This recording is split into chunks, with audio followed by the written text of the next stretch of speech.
Hi guys, I'm Dan Al-Hanbali, and this is Something to Consider. Today, we have the honor of speaking to Steve Sosebee, a true humanitarian and advocate for Palestinian rights. Born and raised in Ohio, Steve's journey as a journalist in the Middle East ignited his passion for helping children affected by conflict and lack of medical care. In 1991, he founded and built PCRF, the Palestine Children's Relief Fund, with a vision to provide hope and healing to children in the region regardless of their background. Steve's leadership propelled PCRF into a globally recognized nonprofit, touching countless lives with vital medical treatment and humanitarian aid that is supported by his global network of medical professionals, volunteers, and the generosity of people's donations. Through the organization, they have established pediatric cancer centers, PICUs, and pediatric cardiology departments, among other critical healthcare infrastructure in Palestine. In light of the genocide that has been unfolding in Palestine since October 2023, Steve has since left PCRF to start HEAL, a nonprofit organization that is geared at addressing the broader challenges that Gaza and the rest of Palestine is and will be facing in the future as a result of the current humanitarian catastrophe. Steve, thank you for all that you have done and all that you continue to do for Palestine. Welcome to the show. Thanks for having me. I'm honored to be here. Absolutely. The privilege is all ours. Before we get into HEAL, I'd love to give the audience a little bit of context about you. What brought you to Palestine and what made you stay and dedicate your life to the cause? Well, my story of serving Palestine and getting started in Palestine begins in the first Intifada, when I was a university student in a small town in Ohio and was involved in social justice movements. There was something called the Progressive Student Network back then, and it was a coalition of student activists who were involved in a lot of social justice issues. And the first Intifada began, and I was very much moved by the courage and the struggle of the young people in Palestine, people my age, who were in the streets, most of them nonviolently, trying to resist occupation and free themselves. Something I never had to do in my life, although at that time, a significant number of people around the world were struggling for freedom. I was raised always to support and serve the cause of justice and freedom, particularly with the privilege that I was born with. I always say, I've kind of hit the jackpot in life being born a white American male. That comes with, not only that is the most privileged specimen in the history of the world, it's also with a huge amount of responsibility that comes first to recognizing your privilege and then standing with and serving causes of justice and freedom around the world. When the Palestinian uprising began, I wanted to educate American students about the issue from a kind of a general political sense as what it meant from a colonial perspective, the Palestinians themselves being uprooted from their land and so on. And as I got involved in the issue, by chance, I got selected to go to visit the West Bank and Gaza during the first year of the first Intifada. As a college student, part of a student delegation through the area, ADC was doing something called Eyewitness Israel, which was a great program. And having gone there during winter break of 1988, I saw firsthand and experienced firsthand living in the homes of Palestinians in Gaza, in Hebron, in Ramallah, and Jerusalem. Firsthand saw what occupation looked like, what it felt like, but also the resilience, the kindness, and the hospitality of the Palestinian people. I went back and finished my degree in international relations, went back to work in Palestine as a journalist, wanting to share stories of the people I met and trying to educate Americans about what was happening on the ground there. And in the course of working as a journalist, I started to meet injured children who need medical care they could not get locally. So I started arranging treatment for children who were injured and needed care, and I was able to find care for them for free in American hospitals. And that's how I started. I just started placing kids in hospitals, working with our communities all over the United States, organizing treatment for children, and then bringing them, getting them care, and sending them back to their families. In the course of that, I then decided to start an organization called Palestine Children's Relief Fund to facilitate this work, PCRF. And that's how we got started. And then I met my first wife, who was Palestinian, got married, and together we built the organization with the help of a lot of other people. That's so incredible. It's incredible also to hear about how, in this specific case, and probably in many more cases, all it takes is making a choice to help, and then the rest kind of finds a way to happen. Could you highlight some of the most impactful maybe projects or initiatives that came out of PCRF early on? Oh, there's so many of them. Early on, well, our main focus was always bringing kids and getting them treatment. And then as our organization grew and expanded, we started sending volunteer medical teams there, organizing volunteer physicians from all over the world to go and provide specialized medical care and treatment for children on the ground. And that was really, we're the first organization to do that. And we found a huge response of doctors. Now it's a lot of organizations are doing it, but we found a huge response of volunteers who were interested and keen to put their time and effort into operating on children and training local doctors. And as the organization grew, we really started taking on more and more programs and projects until I mean, I'll leave the rest of it for your question, but that was the early on success was bringing hundreds and then thousands of kids out for free medical care and then sending hundreds and then thousands of doctors there to operate and volunteer. That's incredible. When it comes to finding the volunteers, though, did you face any issues or struggles with people wanting to opt into programs like this? Not really. I mean, what we found is that as soon as a doctor would go there and get past that kind of mental blockage or fear and concern, which is kind of natural as a result of the way the issue is portrayed, they always wanted to go back. Mm. So we had doctors who would go every 6 weeks or every 6 months or once a year, whenever they would find the time in their schedule, they would volunteer and come back. And we had doctors coming 20, 30, 40, 50 times and operating on kids by the thousands eventually. And it was a remarkable opportunity for them to serve, but it also expanded the network because as they came back into their hospitals or into their communities or their societies, their associations, they would spread the word about the work that was needed on the ground and also the organization that was sponsoring them and making a very professional and safe experience for them. In terms of PCRF was very, very focused on getting children the medical care that they needed outside of Palestine. Right now, if we were to kind of look at how you've built or how you are building Heal, there's a significant change in focus and almost more of a broader initiative in terms of how you'd like to tackle help in Palestine. Why make such a significant shift? What are you seeing now that is necessary that goes beyond the medical facilitation? Well, I think what we're seeing is a genocide in Gaza. We're seeing a complete destruction of an entire society, the Gazan society, part of the Palestinian society. 2.4 million people have had their entire lives uprooted, destroyed in many cases. Huge numbers of children with significant and permanent injuries, an entire generation traumatized and going to be suffering significant psychological trauma for the rest of their lives. An entire society destroyed infrastructure wise, but also lives have been destroyed. And I feel with 30 plus years of experience on the ground, building PCRF, running PCRF is into one of the most successful organizations with the help and support of so many thousands of volunteers all over the world. It was time for me to take on a bigger challenge. And while I will continue the same work in the health sector, which is, I'm the one that built those programs in PCRF, I think HEAL will continue those.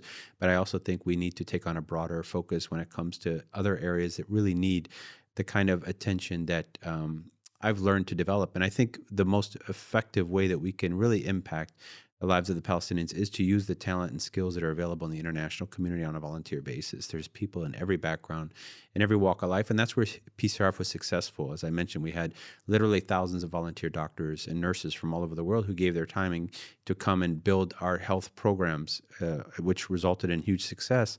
We can do the same in other areas as well. It's just a matter of organizing and building an organization that can facilitate that kind of work. I love the fact that HEAL, aside from it being a powerful term, Heal Palestine, it's an acronym that stands for Healthcare, Education, Aid, and Leadership. Can you talk to us a little bit about the choices behind each of these verticals and what are the objectives of each one? Sure. So the first, obviously, H for heal, and I mentioned, or for health, excuse me. I mentioned that briefly that a lot of the work we're doing is and our goal was, and actually, let me take a step back just briefly. Before October 7th, what I was doing on the ground in Gaza and in the West Bank with our medical advisory board, with literally hundreds of doctors who had firsthand experience and nurses, firsthand experience on the ground in Palestine, was for them to do needs assessments and identify areas in their specialization where we could identify gaps and deficiencies in the health sector, particularly related to patient care, that we could address, improve upon, and reduce both the suffering of children and the need for for the need for sending them abroad for care. So in each of the, and we had about 43 different committees and subcommittees and different specializations where we were actively working to improve the quality of care in neurosurgery, pediatric neurosurgery, cardiac surgery, pediatric surgery, general surgery, plastic reconstructive surgery, so on and so forth. We were identifying gaps in areas that we could either train local doctors, provide equipment or infrastructure, medicine, missions that would go and fill the gaps and reduce the waiting costs. So that's the kind of work that I started with PCRF and we were actively working on before October 7th, and we'll continue to do in HEAL. We have a health advisory board of many of the same doctors who came over and wanted to continue the work with me. In addition to that, we have obviously to respond to what the needs are on the ground when we're talking about health. And the needs right now is that there's literally thousands of children who are not getting adequate medical care, who've suffered traumatic injuries in the past 4 months, that need to go outside for treatment because the health system inside Gaza has completely collapsed. That's something that we can do now and are doing now. We've already gotten kids out. In addition to that, we have to think about the next phase when it comes time to rebuild the health sector in Gaza. That's going to take a huge amount of resources and efforts on the part of everyone. And we need to be, as somebody who's been on the ground for over 30 years in the health sector in Gaza, we have a very significant role to play in that. And then obviously building up services that are based on what the needs are. We know, as I mentioned previously, the entire population is traumatized. So what do we do in the issue of mental health services to address this significant issue of children in particular who are suffering from psychological trauma? How can we help them, for example? And then there's so many other areas and needs that are on the ground that we need to work on and address when it comes to health. When it comes to education, the entire academic year is lost. All of the children, all of the grad students, all of the high school students, all of the university students in Gaza are missing this year and may miss next. No one knows what the future is, but we do know that the impact of children not going to school and young people in particular missing an entire academic year is significant for them from an educational point of view, from a developmental point of view, and from an opportunity point of view. These kids have to compete. They have to become independent. They have to survive on the global marketplace and be able to gainfully be employed and be able to take care of themselves. That's our goals and objectives. And by them being denied a year of education and possibly more than that, this is going to significantly impact our ability and the ability in general for Palestinian society and Gaza society to be rebuilt. So the need in education is overwhelming, and we need to play a role in that. And there's so many opportunities and resources available globally, both within our community of Palestinians in the diaspora and Arabs in the diaspora who can play a significant role in guiding and leading this process. There's huge amounts of needs and also huge opportunities for us to come in and have a positive impact. In the area of A for aid, obviously this is related to what the needs are on the ground. Right now we're seeing significant areas of hunger and even starvation in Gaza, and we're doing massive food distributions right now, purchasing from the local market, importing when we can through Egypt, empowering young people to cook food and distribute it and give them opportunities to have some form of employment, but more importantly, feed people who are going without food, going without shelter. We're building shelters on the ground in Gaza. We're bringing in tents. Whatever we can do to address the urgent, acute crisis, which is overwhelming right now in Gaza, we're doing our best to work on that area. And as we move forward in the future in the area of aid and that we will continue to address what the needs are on the ground, particularly in the area of empowering and young people to be part of this aid relief program. The people in Gaza, the young people in Gaza, all very much want to help support and be part of any effort that's going to serve their people. And we need to give them the resources and opportunities to lead this and be part of it. And the final one is leadership, which is very significant. This is kind of leadership / mentorship. And in the area of leadership, we feel that there's a great opportunity to, first of all, develop a brand new generation of young people who can be taught and guided how to become leaders in their communities to solve problems that otherwise are going to go unsolved. Give them opportunities to train them and teach them how to build organizations that can take on social, economic, and other issues in their communities that otherwise will be neglected. Give them training and expertise and experience and even seed money to develop organizations locally that can take on social issues that I think would give them opportunities also to develop leadership skills that then can move forward and take on bigger challenges that are extreme in Gaza. And the mentorship part of the leadership program is that, frankly, we have 30,000 injured children in Gaza right now, and probably that number is going to be much greater when this genocide is finally over, God willing, tomorrow. And Inshallah. the need for, I think, right now, nobody is really talking about what is the future for these children.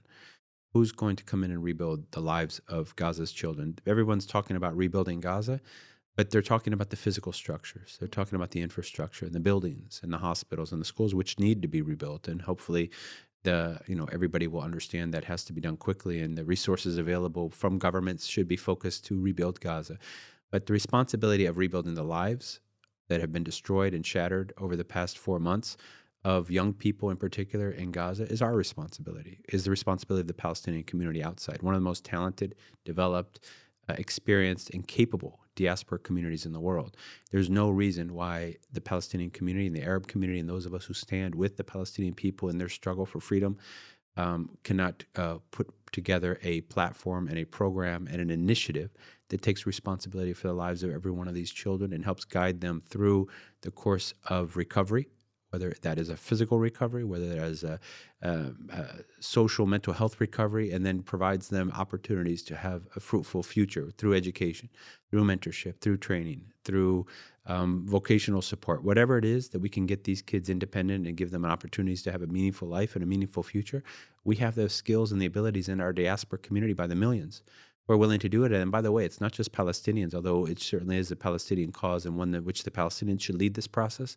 But more importantly, you have literally tens of millions, hundreds of millions, billions of people all over the world who are standing with the Palestinian people right now.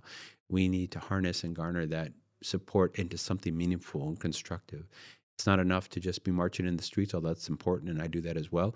But we need to also use that energy into something that's going to have a long-term impact, particularly in repairing and healing the lives of these children. That's our goal in Heal Palestine. That's why I decided to move on from PCRF and start a new organization. And I'm very passionate about having an opportunity to serve this cause on a greater level.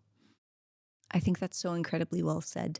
And I think one of the things that I don't even know if I should continue to call them the diaspora community, the exile community, the community of Palestinians that are educated and are accomplishing all of these things outside Palestine. I think that one of the results of this systemic oppression over the past 75 plus years is this illusion that we don't have an active role to play in Palestine, even if we're not physically there, which is completely untrue. And what I love about what you've built with HEAL and your network and the breadth of your initiatives is that you've opened the door to us to start talking about how can we actually connect as a community to each other and give back and contribute. There's a lot of work to be done, and we have a role to play.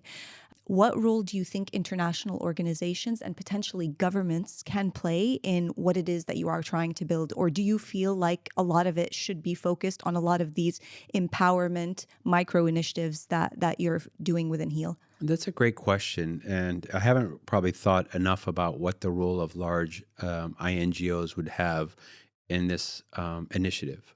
Traditionally, I've been doing this for 30 years. 30 years, I've seen very well the role that large organizations and large institutions have had in Palestine. And while they have the tremendous resources, they're not always the most efficient and effective in how they utilize those resources. The one thing that how I built PCRF initially with the support of so many people is to be very efficient and very effective in the way that its resources were utilized. And I'm very proud of that. And I always wanted to get away from being a donor organization where, we're just giving money to other organizations to do the work that we could do more effectively and more efficiently. And I always believe strongly that we can build better models. And I'm happy to work with any organization, anybody who shares the same values and vision, but I'm not going to allow this initiative to be bogged down with bureaucracy and take away from what our greatest goal and vision is, which is to directly help those in need right now. If large organizations want to be part of it, they're perfectly welcome, but I'm not sure what their role would be when it comes to the actual implementation of these programs. We want to share resources. We want to learn from people who've done this work already or are doing it currently to help guide us. Each one of our pillars, health, education, aid, and leadership, is going to be guided by an advisory board of volunteer experts in those fields, mainly from the Palestinian community, to ensure that the models that we're utilizing, the programs and projects that we're initiating, and the monitoring and evaluation of those programs is being done in the best way. And I think that's how we've been most effective in the health over the past many years. And I think we can do that in the other pillars as well. If we do have listeners that are very much interested in being part of this volunteer leadership advisory committee that you are looking at recruiting, what are the best ways to do that? And what are you looking for? We're looking for, first of all, in the mentorship program, anybody can sign up for that because eventually, when you have 30,000 kids who are injured, it's a scale issue right now. So we're just building in the early stages of building the platform that will be able to manage effectively such a large initiative. But certainly there's space for everybody to be involved. And in an organization that's a grassroots organization, I mean, there's a role for everybody who wants to organize events in their communities, who wants to help with the kids that we bring out for medical care, who wants to go, for doctors to volunteer on missions, for educators to help become tutors or guide us in developing education programs, for people who are involved in humanitarian relief or want to raise money for us to feed people in Gaza during this crisis of starvation and food deprivation, for people who want to become mentors, who want to be part of the leadership program, or want to take responsibility for one child's life and help guide that child over the next 5, 10, 15 years to become independent. There's a role and space for everybody in our organization. We're growing. We just founded. We're only 6 weeks old, not even 6 weeks old yet. So we do ask that people be a little bit patient, but part of this growth is also people coming in and helping guide us. This is an organization for everyone. It's not my organization. It's for the Palestinian people. It's going to be led by the Palestinian people. I'm here as a implementer, somebody who takes the leadership, the advice of people who know better than me in the areas that they're experts in, and then implement those programs based on what's best for the need, what's based on the needs on the ground, and what's best for the people that we're serving, and based on what the resources we have available. Did that answer your question? It did. I forgot what it was answered my exactly. question and Sorry. much more. Go off on tangent. لا, it's okay, بالعكس. One of the things I appreciate you making a note of is that this is a very, very long journey. Yeah. And we do have our priorities today. And I think one of the biggest misconceptions around donations is that everyone thinks people are donating enough. And a lot of people have questions around where this money is being donated to. One of the priority issues that I noticed on the HEAL platform now has to do with getting children out of Gaza that require very specific medical attention. Yeah. Can you talk a little bit about the dire immediate needs around evacuating specific medical cases and food within Gaza? Yeah, well, those are two great questions in two very critical areas. So when the health system collapsed, and it's been in difficult circumstances for years, don't forget the siege in Gaza started in 2006 and has affected the health system significantly. And one thing we didn't talk about when we spoke about PCRF is some of the major accomplishments we had over the years, which was building a cancer department in Gaza, for example, and the number of children who no longer had to travel abroad for cancer treatment and were now being treated inside Gaza. So that department's shut down. So, we were fortunate through the hard work of so many people, led by my wife, Dr. Zina Salman, who's a pediatric oncologist. We've been able to get over 40 cancer kids out for treatment that they otherwise wouldn't get. Now, you might think that's a small number, but there aren't that many kids with cancer in Gaza. So that's a significant number. And those kids are getting free treatment in places, that's getting sponsored treatment, free in the sense that their families aren't paying, in places like Egypt and Jordan, where the quality of care is suitable for what their needs are. But the whole point is that the whole health system's is collapsed. So not only we've seen 30,000 injuries, we've seen nearly 12,000 children killed, which is over 1% of the entire population of children in Gaza have been killed in the last 4 months. But a huge number, 3 to 4% of the population of children have been injured. And as I mentioned, we're not talking about the psychological trauma, which is an injury in itself, but just children who've suffered physical injuries. And the vast majority of them need medical care that they can't get locally because all of the hospitals are not functioning except for the European Gaza hospital, and that's at over 300% capacity. So Shifa Hospital, the main hospital in Gaza, is shut down for the most part. It serves basically as a clinic now, as a triage center. It doesn't have any real functioning services. We were building, by the way, in Shifa Hospital, a transplant program. The Indonesian hospital near Jabalia in northern Gaza, we had just finished 4 operating theaters, had brand new, we're ready to open them and operate. That hospital's shut down. You go down to the Al-Aqsa Hospital and Nasser Hospital, Al-Aqsa in Deir al-Balah, on the brink of being shut down, but certainly not providing any kind of significant services to those who are in dire need. So on and so forth. I can go through the long list of hospitals in Gaza. I know all of them. I've worked in all of them. The doctors there are true heroes, as are the nurses. But the health systems collapse. So every one of these kids need to come out. Now, the challenge is getting them out because you do not just go to the border at Egypt and cross. You have to be on a list. And the process of getting on the list these days very challenging. It's not clear or transparent how people get on the list. In some cases, the child might get on the list without their parents. We have actually a baby right now that's dying from congenital heart disease, who's on a list to be evacuated. We have a hospital waiting for him, but his mom's not on the list, or his father. So how's this baby going to go to Egypt for surgery that he needs to save his life when his parents aren't on the list as well? So it's an extremely complicated and challenging issue. We have plenty of kids that we are currently arranging free medical care in the U.S. and other places. We hope to bring them to the UAE as well, Dubai. Um, but the challenge is getting them out. And that's really the most significant issue that we're facing right now. In addition to that, you mentioned the issue of food. We are able, with our team on the ground, to find through the different markets that are available in Gaza, food that we can then, as I mentioned before, cook and provide free to people who are in dire need, mostly children on the ground in the different displaced areas of Gaza. And that's really the top priority right now because starvation is a real issue in Gaza. I'm so sorry. No, I look at you, Steve, and I'm so grateful. I'm so grateful for what you do. I'm so grateful for what you've been doing. You have no idea how difficult it is. Knowing that you had a chance to help in a way that my father probably wouldn't be able to. And neither would I at this point.